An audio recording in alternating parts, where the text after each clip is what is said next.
Good morning students. बच्चों, आज हम आपको ज्योग्राफी के 4th चैप्टर क्लाइमेट के बारे में बताएंगे कि क्लाइमेट क्या होता है। देखिए, क्लाइमेट जलवायु होती है। Climate has a particular meaning in geography. According to it, climate is the sum total of weather conditions and its particular features of a region over a long period which may be at least 30 years और more. बच्चों, क्या होता है कि जलवायु क्या होती है? ये जलवायु भूगोल की विषय की दृष्टि से देखें तो जलवायु का एक विशिष्ट अर्थ होता है। इसके अनुसार किसी क्षेत्र में जो लंबी समय अवधि या अवधि कम से कम 30 वर्ष है, इससे अधिक की हो सकती है, ये मौसम की अवस्थाओं तथा विशिष्टताओं का संपूर्ण योग जलवायु कहलाता है। और हम आपको बताते हैं वेदर के बारे में कि वेदर क्या होता है। जो वेदर मौसम को कहते हैं, आपने देखा होगा कि जो मौसम होता है पल पल घंटे घंटे बदलता रहता है। आप देखते होंगे कि कभी तो बहुत तेज़ धूप निकल रही होती है, कभी हल्की धूप हो जाती है, कभी घटा हो जाती है, कभी हल्की फुहार होने लग जाती है। यानी कि मौसम जो होता है पल पल घंटे घंटे प्रति बदलता रहता है, जो कि जलवायु नहीं बदलती है। जलवायु और मौसम में बहुत अंतर होता है। जो मौसम होता है एक विशेष समय में एक क्षेत्र की वायुमंडल की अवस्था को बताता है। और बच्चों, बताते हैं कि the Indian climate is described as the monsoon climate in Asia. This type of climate is found mainly in south and south east Asia. Bharat की जलवायु को मानसूनी जलवायु कहा जाता है और एशिया में इस प्रकार की जलवायु मूलतः दक्षिण तथा दक्षिण पूर्वी एशिया में पाई जाती है। बच्चों, हम आपको एक बात बताते हैं कि आपने वर्ल्ड का मैप देखा होगा, तो वर्ल्ड के मैप में आपने देखा होगा कि जो एशिया महाद्वीप है उसमें जो भारत है वो दक्षिण पूर्वी एशिया में दक्षिण पूर्वी में पाया जाता है। तो इसलिए जो भारत की जलवायु है दक्षिणी पूर्वी एशिया में पाई जाती है। हम आपको मानसून शब्द के बारे में बताएंगे कि मानसून शब्द क्या होता है। World monsoon has been derived from the Arabic word mausam. Its literal meaning is season. देखो बच्चों, क्या है कि मानसून जो शब्द है अरबी भाषा के शब्द मौसम से बना है। इसका शाब्दिक अर्थ मौसम होता है। एक बात हम आपको बताते हैं, atmospheric change according to the nature conditions are called season. A year has been divided into 6 seasons of spring, summer, rainy season, autumn, winter and season of frost. प्राकृतिक अवस्थाओं के अनुसार वातावरण में होने वाले परिवर्तन को ऋतु कहते हैं। तो ये जो वर्ष को 6 ऋतुओं में विभक्त किया गया है, ये कौन कौन सी हैं हम आपको बता चुके हैं। Spring, summer, rainy season, autumn, winter and season of Frost. हम आपको बताते हैं बच्चों कि जो ये आपकी स्प्रिंग, ये जो वसंत ऋतु होती है ये मार्च से अप्रैल में होती है। और जो आपकी ग्रीष्म यानी कि जो समर है ये मई से जून में होती है। और जो आपका रेनी सीज़न होता है ये जुलाई से सितंबर में होता है। उसके बाद ऑटम यानी कि जो शरद ऋतु होती है अक्टूबर से नवंबर में। और उसके बाद जो आपकी ये हेमंत है ये दिसंबर से जनवरी में। और जो शिशिर है ये जनवरी से फरवरी में होती है। तो अब आपको अच्छे से समझ आ गया होगा कि कितनी ऋतुओं में बटा हुआ है, 6 ऋतुओं में। अब हम आपको बताने वाले हैं कि regional variation in the Indian climate. हम आपको भारत की जलवायु में जो भिन्नताएं पाई जाती हैं उन्हें बताएंगे। तो आप थोड़ा ध्यान देंगे। India is a vast country. Climatic conditions are not the same in all parts of the country. The climatic conditions of a region are different from those of another region. A number of climatic factors are responsible for the variation in temperature and precipitations play a major role as flows. हम आपको बताते हैं कि जो भारत है ना एक विशाल देश है, विशाल क्षेत्र में फैला हुआ है। तो इस संपूर्ण क्षेत्र में जलवायु की दशाएं भी एक समान नहीं हैं और एक क्षेत्र की जलवायुगत दशाएं जो होती हैं दूसरे क्षेत्र से भिन्न होती हैं। और इसके लिए जो मेन कारण होता है वो टेम्परेचर और प्रेसिपिटेशंस है। यानी कि टेम्परेचर तापमान को कहते हैं और आपके प्रेसिपिटेशंस कहते हैं वर्षण को, यानी कि आप एक सीधे सादे रूप में ले लें वर्षा को। तो देखिए टेम्परेचर के लिए हम आपको बताते हैं, some states in India register difference in temperature in the same season. For example, in the summer the temperatures of some parts of the desert in Rajasthan touches about 50 degrees centigrade, while in Pahalgam of Jammu and Kashmir it is as low as 20 degrees centigrade. In a similar way, in winter in the Dras region of Ladakh, it can touch the point of minus 45 degrees centigrade at night, while in Thiruvananthapuram of the far southern state Kerala, the temperature can be as low as 22 degrees centigrade. Beside the regional variation, in some areas a large variations is noticed in the temperatures of day and night. हम आपको बताते हैं कि जो temperature है ना, ये भी अलग अलग क्षेत्रों में अलग अलग तरीके से होता है। कहीं देखिए कुछ स्टेटों में तो इतना अधिक तापमान पाया जाता है कि 50 डिग्री तक हो जाता है, और कहीं कहीं जो ये रहता है कि 20 डिग्री तक रहता है, कहीं कहीं माइनस में 45 डिग्री रहता है नाइट में, और कहीं कहीं पर क्या होता है कि ये जो 22 डिग्री सेंटीग्रेड हो जाता है। ऐसे ही रात और दिन में भी भिन्नता पाई जाती है। थार मरुस्थल में दिन का तापमान 50 सेंटीग्रेड और रात का 15 सेंटीग्रेड तक नीचे भी जा सकता है। इसीलिए कहा नहीं जा सकता है कुछ भी कि कहीं कहीं पर तो तापमान इतना अधिक है और कहीं पर इतना कम है। तो तापमान के आधार पर भी भिन्नता है। अब हम आपको बताएंगे प्रेसिपिटेशन यानी वर्षण। वर्षा के क्षेत्र पर वर्षण के रूप और प्रकार ही नहीं बल्कि इसकी मात्रा और ऋतु के वितरण में प्रादेशिक अंतर पाया जाता है। देखिए क्या होता है, precipitations varies not only in the form and types but in the amount and its seasonal distribution in different regions. Precipitations in the Himalayan region, it is generally in the form of snowfall, while in the other parts of the country it is in the form of rainfall. Further, there is variation in the amount of rain also in different parts of the country. For example, Meghalaya receive 400 centimeter annually, while it is less than 10 centimeter in Ladakh and the western Rajasthan in a year. हम आपको बताते हैं कि जो वर्षण है वह कहीं कहीं पर तो इतना अधिक है। जो मेघालय है इसमें 400 सेमी से भी अधिक वर्षा होती है। मेघालय में 400 सेमी से भी अधिक, और जबकि लद्दाख और पश्चिमी राजस्थान में 10 सेमी से भी कम होती है। कहीं कहीं देश के अधिकतर हिस्सों में जून से सितंबर माह में वर्षा होती है, लेकिन तमिलनाडु तट पर अधिकांश वर्षा अक्टूबर और नवंबर मास में होती है। इसी तरह वर्षण के आधार पर भी प्रादेशिक भिन्नताएं अलग अलग होती हैं। हम आपको कुछ क्वेश्चन समझा रहे हैं, इन क्वेश्चनों को थोड़ा ध्यान से देखेंगे सभी बच्चे। In Rajasthan house have thick walls and flat roofs why. इसके बारे में हम आपको बता रहे हैं बच्चों कि क्या होता है।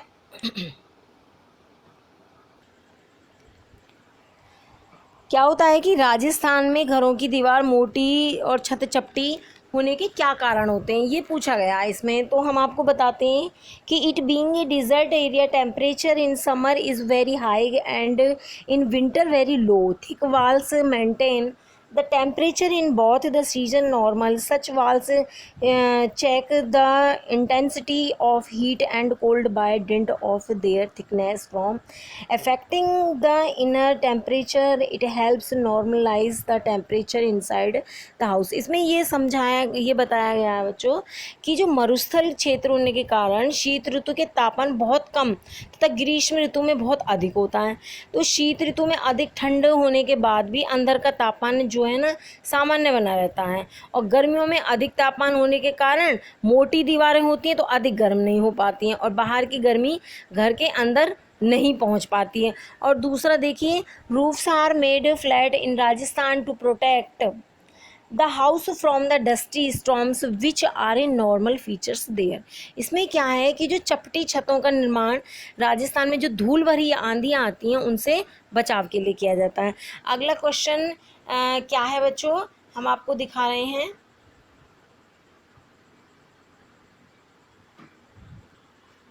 हाँ, अगला क्वेश्चन देखेंगे हम बच्चों। हमारा अगला क्वेश्चन है the house in Terai region and in Goa and Mangalore have sloppy roofs why. ये कहना है कि तराई क्षेत्र जो होते हैं गोवा और मंगलौर में ढाल वाली छतें क्यों होती हैं। ढाल वाली छतें होने का मेन कारण क्या है, तो इसमें क्या है the Terai region receive heavy rainfall, the sloppy roofs do not let rain water collect, their water streams down from there at once, it protects the roofs from the harm due to water collection. This is the reason that in these areas of the lowland Goa and Mangalore house are built with flat roofs. तो क्या होता है कि जो तराई वाले क्षेत्र में बहुत अधिक वर्षा होती है और जो ढालू छतें होती हैं वो पानी के भराव नहीं होने देती हैं, और जो ढालू छतें होने के कारण पानी भी बह जाता है और उससे नुकसान से बचा जाता है। तो तराई क्षेत्रों में गोवा और मंगलौर में ज़्यादातर ढालू वाली छतें ही बनाई जाती हैं। अब हमारा अगला क्वेश्चन क्या है देखेंगे। In Assam some house are often built on poles and bamboos why. तो ये है कि असम में जो घर हैं वो बांस के खंभों पर क्यों बने होते हैं। तो असम में जो घर बांस के बने होते हैं उनका क्या कारण है, देखिए 1 पॉइंट है on account of high amount of rainfall the ground is always damp, the house being on poles and bamboos, heavy rain water easily flow always underneath the house here suffer minimum harm in the event of earthquakes, as the water in Assam is wet, it becomes a normal breeding reason for poisonous organisms. Such house protect the dwellers from such creatures as they are raised above the ground. इसमें क्या बताया है बच्चों कि यहाँ अधिक वर्षा होती है ना, तो धरातल जो होता है सदैव नमी युक्त रहता है, और खंभों पर जब घर बने हुए होते हैं तो जो चाहे वर्षा कितनी भी हो तो वर्षा का जो पानी है वो बहकर आसानी से घर के नीचे से चला जाता है, और भूकंप आदि से भी घरों को नुकसान नहीं होता है।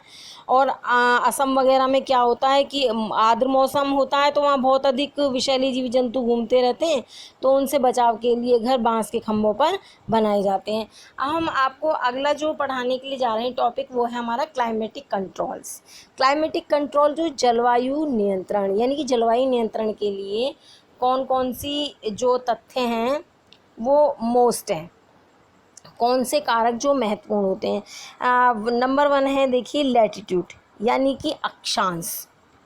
हम आपको बताते हैं कि बच्चों an imaginary line draw on the globe west to east is called the latitude. पृथ्वी पर पश्चिम से पूर्वी की ओर जो खींची गई काल्पनिक रेखाएं होती हैं वो अक्षांश कहलाती हैं। अगला बताते हैं हम एल्टीट्यूड। एल्टीट्यूड यानी कि आपकी ऊंचाई। With the increasing height from the sea level the atmospheric density decreases and with it the temperature also decreases. This is the reason that the hills the cooler even during the summer. आपको बताते कि जो ऊंचाई है ये पृथ्वी की सतह से ऊंचाई पर जाने पर वायुमंडलीय सघनता कम होने के साथ साथ तापमान भी कम होता जाता है। हम आपको बताते हैं कि जो पहाड़ियाँ वगैरह होती हैं, माउंटेन वगैरह, जितनी ज़्यादा ऊंचाई पर जाते हैं उतनी ही तापमान कम होता चला जाता है। अब हम आपको बता रहे हैं हमारा थर्ड पॉइंट है the pressure and the system of wind. हम आपको वायुदाब और पवन तंत्र के बारे में बताएंगे। वायुदाब और पवन तंत्र क्या है। The pressure and system of wind eight a place depend upon the latitude and height of the place. इसमें क्या होता है कि जो किसी क्षेत्र का वायुदाब एवं पवन तंत्र स्थान विशेष की अक्षांश और ऊंचाई पर निर्भर रहता है। अब अगला है डिस्टेंस फ्रॉम द सी। जो डिस्टेंस यानी कि समुद्र से दूरी, समुद्र से जितनी अधिक दूरी होगी तो उसका प्रभाव भी कम होता है। यानी कि क्या कह रहा है कि the sea has a moderating effect on the climate with the increasing distance from sea the effect decreases and people start experiencing extreme weather तो इसमें हम आपको बताते हैं बच्चों कि क्या होता है कि जो समुद्र से ये जो आपको बताया कि ये जो समुद्र से दूरी है, समुद्र का जलवायु पर समकारी प्रभाव होता है। समुद्र से दूरी बढ़ने पर इसका प्रभाव कम होता जो जाता है, जो लोग विषम मौसम का अनुभव करते हैं। यानी कि मौसम जो गर्मी में बहुत अधिक गर्म तथा ठंड में बहुत अधिक ठंडा रहता है। अगला है हमारा ओशियन करेंट्स। ओशियन करेंट्स कहते हैं महासागरीय जो धाराएं होती हैं। महासागरीय धाराओं में क्या है, the ocean currents blowing from the sea towards coastal areas affect the climate of those area. For example, any coastal area where hot or cold ocean current blow and the direction of the wind is towards the ocean, the area becomes according hot or cold. हम आपको बच्चों एक बात बताते हैं कि जो ये महासागरीय धाराएं होती हैं ना, ये कोई भी तटीय क्षेत्र जहाँ गर्म या ठंडी जलधाराएं बहती हैं, वो वायु की दिशा समुद्र तट की ओर हो तो तब वह तट गर्म या ठंडा हो जाएगा। हम आपको बताएंगे रेलिफ। ये क्या है कि ये उच्चावच लक्षण होते हैं। इसमें क्या है कि this is also a determining factors of the climate. High mountains act as barriers for the cold or hot winds. High mountains can check the rain bearing winds and cause rain to fall. The leeward mountains are comparatively dry.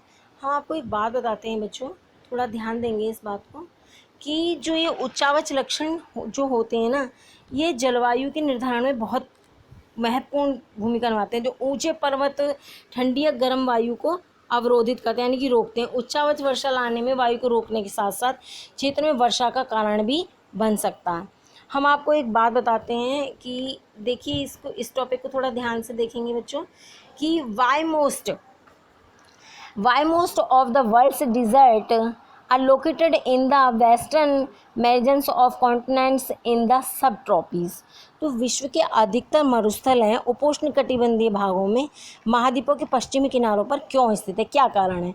तो इसका ये कारण है कि due to the lack of rainfall the trade winds become dry before reaching this sea, therefore most of the world's desert are located on the western edge of the continents in the subtropics. वर्षा की कमी के कारण जो हमारी व्यापारिक पवनें होती हैं क्षेत्र तक आते आते शुष्क हो जाती हैं, तो इसलिए इन स्थित महाद्वीपों के पश्चिमी किनारों पर स्थित हैं। अब हम आपको बताएंगे फैक्टर्स अफेक्टिंग इंडियाज़ क्लाइमेट।